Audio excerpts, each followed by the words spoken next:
Imaginez, vous atterrissez après un long vol, épuisé, prêt à enfin poser le pied sur la terre ferme, et vous vous retrouvez dans un aéroport qui semble tout droit sorti d'un cauchemar.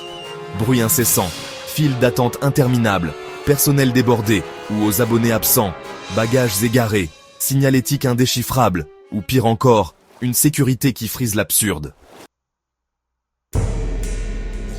Bienvenue dans les coulisses peu reluisantes de certains des pires aéroports du monde. Ceux dont on parle peu, et pour cause, leur simple évocation donne des frissons aux voyageurs les plus aguerris.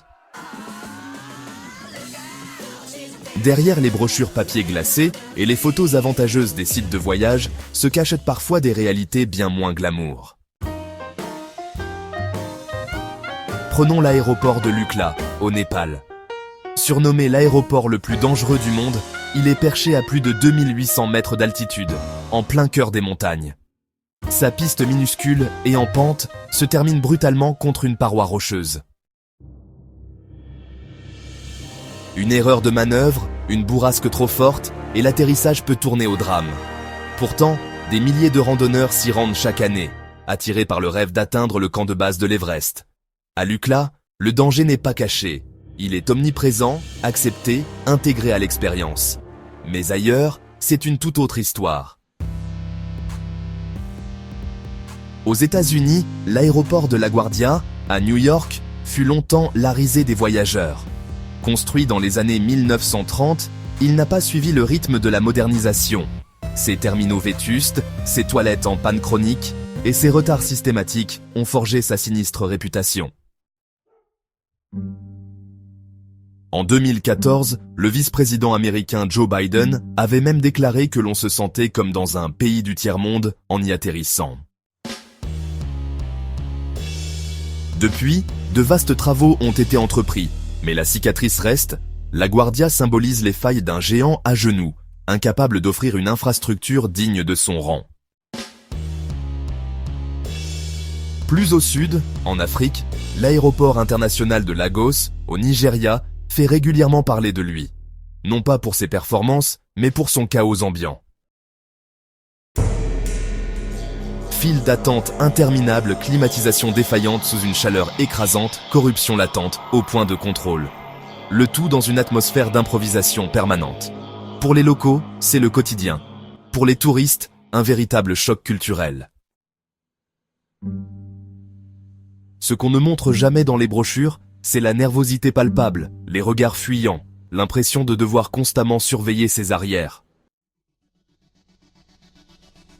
Mais il n'y a pas que le manque de moyens qui fait d'un aéroport un enfer terrestre. Parfois, c'est une question de gestion. L'aéroport Charles de Gaulle, à Paris, est régulièrement pointé du doigt.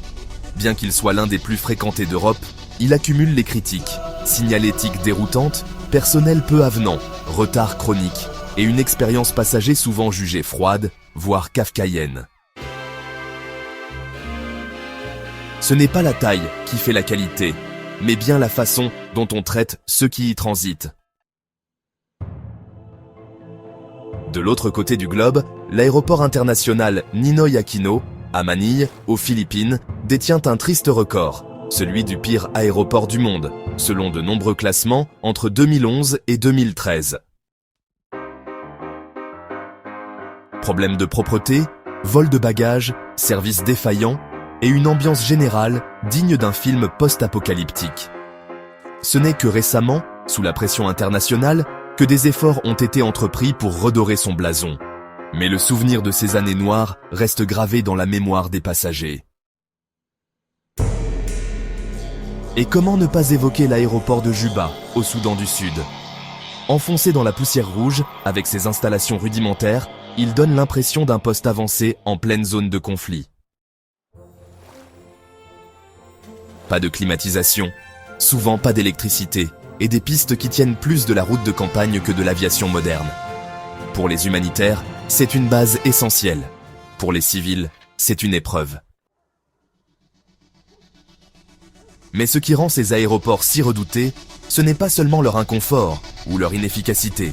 C'est le contraste brutal entre l'attente et la réalité. On s'imagine qu'un aéroport, par définition, est une porte ouverte sur le monde. Un lieu moderne, sécurisé, organisé. Et quand ce mythe s'effondre, c'est toute notre perception du voyage qui vacille. Dans ces zones de transit, on découvre une vérité rarement montrée. Voyager, ce n'est pas toujours glamour. C'est parfois l'expérience brute de l'imprévu, du désagréable, de l'absurde même. Alors, la prochaine fois que vous pesterez contre une file d'attente un peu longue ou un siège inconfortable, pensez à ces endroits où chaque passage est un défi. Car au bout du compte, les pires aéroports du monde ne sont pas seulement des lieux mal conçus. Ce sont les reflets d'un monde inégal, où l'expérience du voyage peut passer du rêve au cauchemar en quelques instants.